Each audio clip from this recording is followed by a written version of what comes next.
So what I was thinking was I do two 20-minute videos rather than one long video, and I'll send you this one and you can be working on this for this week, and then I can send you another one next week so that you have two that you could do together as a 40-minute or individually as a 20-minute. So what we're going to need, I've got a few little props here. I've got light dumbbells, I've got a foam roller, yoga block, resistance band and pillow. And what we're going to start with is where we started last Friday, with the release for the shoulders and the neck. So yes, it's a release, and it's also a way to reduce tension and build flexible strength, okay? Because you could sense that if something is tight and holding on, that, you know, that's not very strong. So if we release tension, we can build flexible strength, reduce pain and aches, and have better movement, whatever it is that we're doing. Okay, so I think last week you were saying that your low back was a little bit sore, or I don't know if sore was the word, but you know, maybe we were standing for too long, because the lower back, its primary job is it's weight bearing, it's load bearing, and maybe it's just too much. So you can do this sitting, okay? So you could sit on your dining room chair. So ish for about a minute on either side, and the idea is to take one hand on your shoulder. Feel free to close your eyes. And we're just going to elevate the shoulder and squeeze the muscle here, and then relax it. So elevate, squeeze and relax. Elevate, squeeze and relax. If you wanted to open your eyes, I'm going to show you. So this is sponging. So you can imagine like that's your sponge, and you're just going to elevate, sponge, and relax. Now keep your mouth closed if that feels comfortable. Breathe light and calm in and out through the nose. Breathe light and calm, so that if I was stood next to you, I wouldn't be able to hear your breath. Okay? And here's the idea that if you were a puppeteer would, the strings here would lift the string to lift your shoulder, and you sponge and then release. The puppeteer lifts the string and the puppeteer lowers, so that you're trying not to use too much muscle. It's almost as if someone's lifting that shoulder for you. The breath is nice and calm. Do this sitting down if you feel any tension in the back. You could also do a posture check here and notice, do you stand hips slung forward, which again further puts pressure on the back. So you could bring your hips back. Okay, so hopefully you can see, here's common. So I'm going to bring my pelvis back. So I'm going to use more of the gluteals. Watch for squeezing your bone or tucking it under. It's common. Okay, so about a minute, and then what you do is just go into that brushing, and feel free to close your eyes, and I want you to sense you're brushing the arm long, you're brushing that fascia, the connective tissue long, the muscles long, and it's these long purposeful strokes all the way down to the tips of the fingers. And in your mind's eye, just see the tension leaving the body, and kind of make sure you go around from the top, and you end up covering all the sides of the arm. And you might do 10 of these, and then when you come up, you're just going to notice, and you might notice that that shoulder now is lower, it's more dropped, maybe it hangs easier, maybe feel even more grounded on that foot, maybe the waist even feels longer, who knows. And then you can just take that arm up and then do the other arm, and just kind of notice, does the one that you've moved, does it move with more ease? If so, that's what we're looking for. You know, sometimes we make everything too hard, too strenuous. So if we move with more ease, we're more efficient, less strain on the body. So then when you're ready, you go ahead and you upgrade the other side. And again, you could put 2 minutes on your clock, a minute on your clock, but remember there was the side that you went, oh, that's getting a bit sore. So you might do less on the other side. Maybe you sponge lighter. Maybe you sponge. And again, imagery, visualization helps create a powerful change in the body. So be mindfully attentive, that mind-body connection rather than mind in the other room. So see when you sponge, pick a colour of the sponge, and see when you squeeze, that warm water trickles out, releasing the tension all the way down the arm and out the end of the fingers. So elevate, sponge, release. Elevate, sponge, release. Notice the tendency, if your hips are forward, if you're squeezing your bum, back up and stop squeezing your glutes, very common. Sit down if you've any load or pain, discomfort in the lower back. And there's your, and then you go into that. Okay, so feel free to pause. Those two are just wonderful if you wanted to do them in the morning and in the evening. And then it's really important to notice the difference between the two sides and then just compare once you've done both sides and let the brain register the upgraded movement that you've got. It's going to teach the brain to let go of tension and hopefully instill a new movement habit or pattern. So unknowingly we're here, the weight of the world on our shoulders, or a lot, it's very common to hold our tension here. So that little comparing, noticing, feeling the difference, very, very powerful to make a change. So they can be done as a standalone, or they could be done at the start of your session, okay? So hopefully you feel good. We're going to come onto our side now and we're going to roll up and tie into a ball. So for back pain and any disc pathologies and overall tension as well and our nervous system, what we really want to encourage is a lateral, so a side and back body breathing.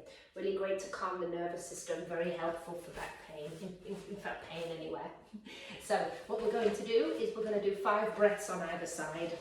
So you can use a pillow and you're going to round yourself into a ball as much as is comfortable for you. And you're going to take your hand on your ribs and your thumb, if it feels okay in your shoulder to do this, is back behind you. And if it feels tight in the shoulder, maybe just lower the hand or don't use it. But the hand can be a very important tool to help you feel what's going on. So I'm going to put my hand on my ribs. And what I'm going to do in this curled position, you can appreciate perhaps how the back is long. So all we're going to do is breathe in and out through the nose again, calm and quiet. So I'm going to breathe in.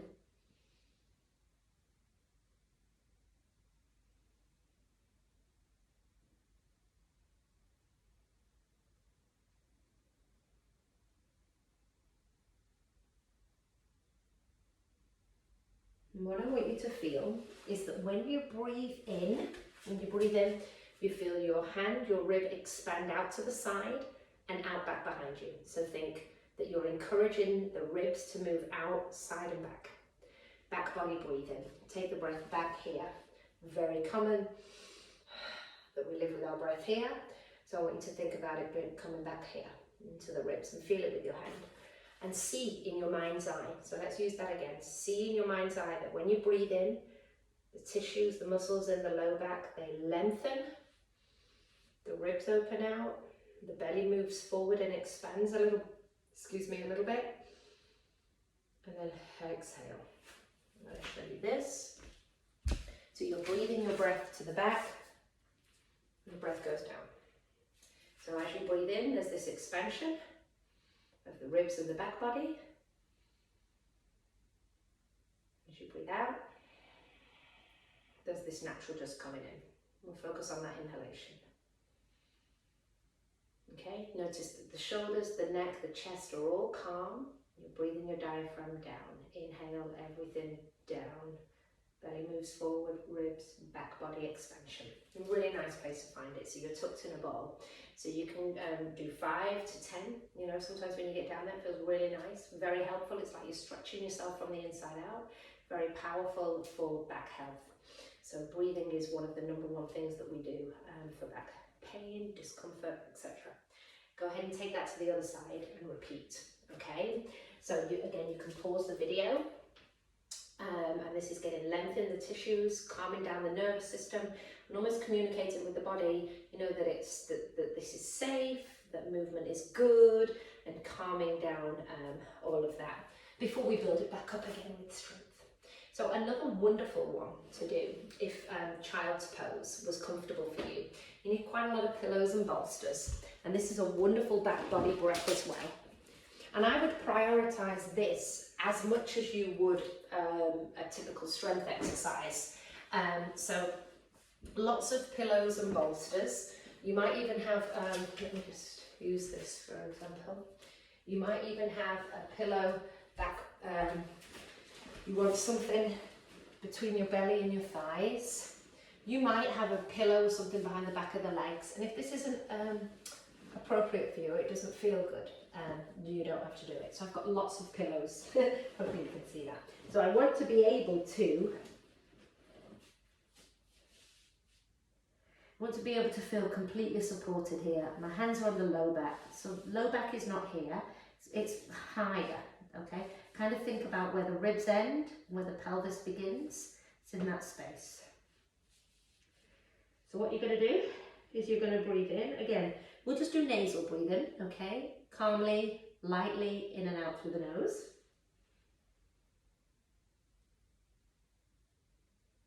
What I want you to feel that when you breathe in, feel how your back stretches and lengthens into your hands.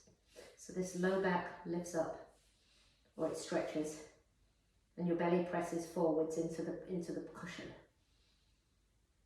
And then exhale. Okay, so on your breath in, breathe into your hands, feel it, and breathe out. Again, once you've felt that, if your neck and shoulders are getting tired, you could of course do this way and get that passive stretch on your neck, but make sure to do the other way.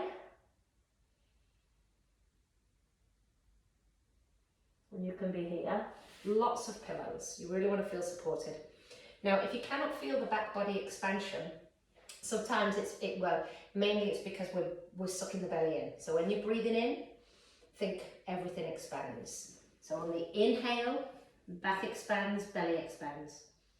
Feel it, and you can feel it under your hands.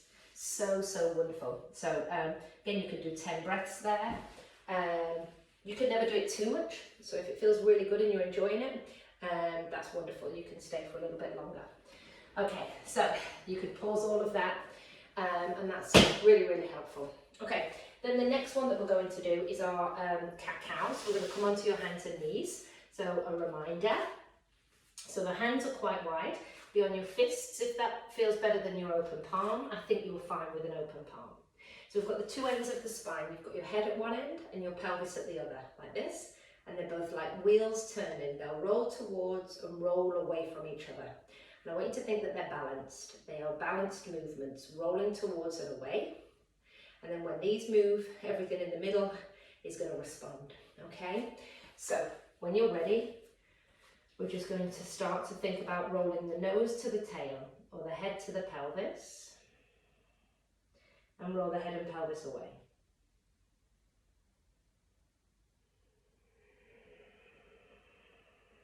So firstly, when you do these movements, go as big or as small as you like, but think about balanced. Sometimes we're all head and we jar the chin into the chest, we push the hands down, and we really focus on this upper back. Remember what we were saying? So I want you to find equal distribution through the spine. And in fact, it's more that the emphasis is on rounding through this lower part of the back.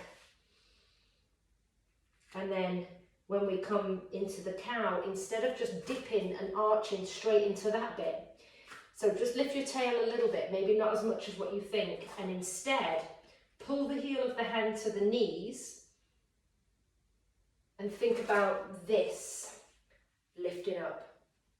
Okay, so as you round, think about rounding more through this. Try not to squeeze your bum. And then as we go the other way, think more about this. Heel of the hands pull to the knees like you're pulling your chest through.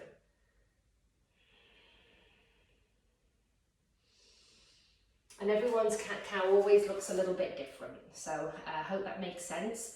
Go with as many as you feel feels good in your body, maybe 8 to 10. And again, you could keep your mouth lightly closed, just nasal breathing, calming down that nervous system. So whenever we're in pain or discomfort, it heightens the stress response. Nasal breathing can really help bring you back into that parasympathetic.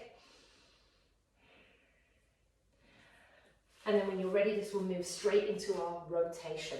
So notice that my pelvis is not going to rock back and forth. I'm going to keep it in its space, I hope. And as I start to bend one elbow towards the floor and look over the other shoulder. So it's like you want to keep the weight in your hands almost. Other elbow towards the floor, look over the opposite shoulder. So notice that I'm not diving straight into getting the elbow down and shooting my hips back. I'm going to just start small. And then as I untwist, it's this hand is going to push myself back to center. Okay, so my pelvis is holding its space. And it's this part of my back where most rotation comes from. So it's this area up here, that upper thoracic, T1, T7 is where rotation comes, is where we're really good at rotating from. Okay, and oftentimes where we want to improve. When we shift the hips back, it's often a compensation because that mid-back doesn't really want to rotate. And then over time, either in this session or over a matter of days or weeks, you can start to bring your elbow down. You might do it straight away, but of course, just with whatever feels good in your body. And place your mind's eye, if this was your spine, rotating from here. That's where the movement's kind of happening from. Again, 5 to 6, 7 or 8 on either side. There's no magic number, just a few. You don't want to do too many that you're bored and complacent. So just a few really good qualities. And then this can go straight to thread the needle. So in this one, you could rock back a little bit, okay? So it's a little lighter on your hands. And then here you are, you're gonna slide, maybe drop the shoulder. And it's this hand pushes yourself back. Okay, so my pelvis has rocked back a little bit here, but then it holds its space. And you might not get your shoulder to the floor, and that's entirely up to you. So we're here. And again, maybe 4 or 5, 5 or 6 on either side. And if it feels like you want to take a little stretch out after those and rest your wrist, please do. And then you're going to come over onto your back. So this is where we're going to use the yoga block. So, you know, sometimes these inner thighs don't join the party as much as they should. And turning these on and using these will help to connect to these deep lower abdominals and also into the low back. So, you know, inner thighs do have a role in back health. So let's have a little go. So all you're going to do is, if you've got your yoga block, for the first part, oh, my apologies, let's bring the pillow under your head. Remember, because we don't want our head to be back here like this, okay? So I'm going to prop my head on a pillow so that well, I've got 2 pillows there, no, it doesn't matter. So that that's going to help these ribs come back here. When the head falls back, remember that seesaw that we did? The head falls back, it picks up these ribs. So we want these ribs to be able to be on the mat without feeling that we actively have to pull them down to the mat. So propping your head up will help. You can put your hands on your inner thighs here. We didn't do this on Friday, but I think it would be a really nice component, a really nice piece to add in. So notice that the pelvis is not tucked or arched. So settle the pelvis and that will hold its space and that will stay still. And the relationship with the lower back to the mat will stay the same as well. From here, we're just going to start as you're going to gently squeeze the block, feel the inner thighs, and then release. We're going to go for 10 if that feels okay. So you're going to hiss, squeeze the blocks, squeeze in the block, feel the inner thighs, and release. So it could be that one inner thigh does more than the other, so you're looking for balanced relationships. Notice you don't want to squeeze your bum, and you don't want to tip back. Okay, so zone in on those inner thighs, and it's a slow, gradual increase as you press. Okay, so it's not 0 to 100. So you're going to hiss.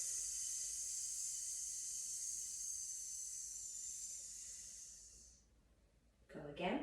The front of these hips here, the hip crease there, you want that to stay all this soft and squishy. Okay, so you want that to stay soft and squishy. Oftentimes these you'll feel it under your hands tighten. Okay, oftentimes they want to turn on very quickly. So watch for that. You might need to use a bigger block or turn it that way, and that might help you, or you might want to use less effort or consciously just try and relax these, soft and squishy.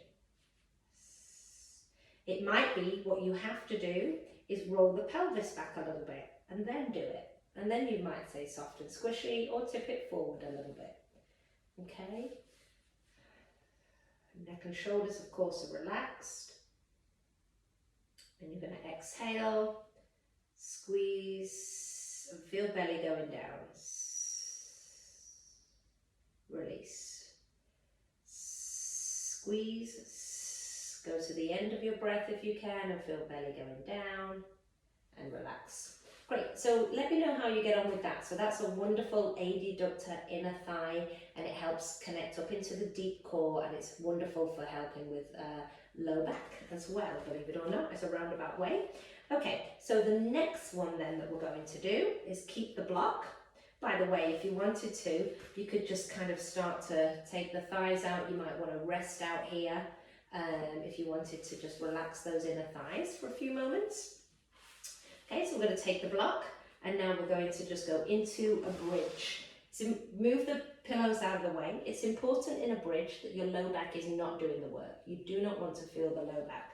So what we're going to do is start to gently squeeze the block, and let's try it a couple of different ways. Let's do the first one where we're going to focus more on hamstrings, back of thighs.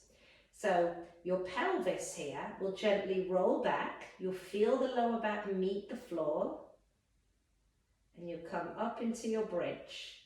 And I want you to feel those hamstrings, back of thighs and inner thighs. And then you come down, each vertebra gets its turn. Each vertebra gets its turn. Then at the bottom, just roll the pelvis forward a little bit. We'll go again. So you're going to roll the pelvis back. You'll feel the lower back lengthen onto the mat. You just squeeze in that block a little bit. And I want you to feel that all of this is calm. And low back and hamstrings and gluteals, inner thighs. This is easy. And then soften right from up here. Okay, so you're going to go for 10 repetitions. Now you might say that when you tip the pelvis back and you come up, you really want to feel hamstrings and glutes. But you might say, well, that doesn't really suit my back. I'm going to show you a different way. And this has a little different emphasis. It's more glute max, it's more glutes. So this time, instead of tilting the pelvis back, we're in our neutral, whatever that is. Okay, so we're in our neutral. And this time, I want you to think of just reaching your knees forwards as you squeeze the block and coming up in one straight line and then coming back down. So there is no rocking back of the pelvis on this one.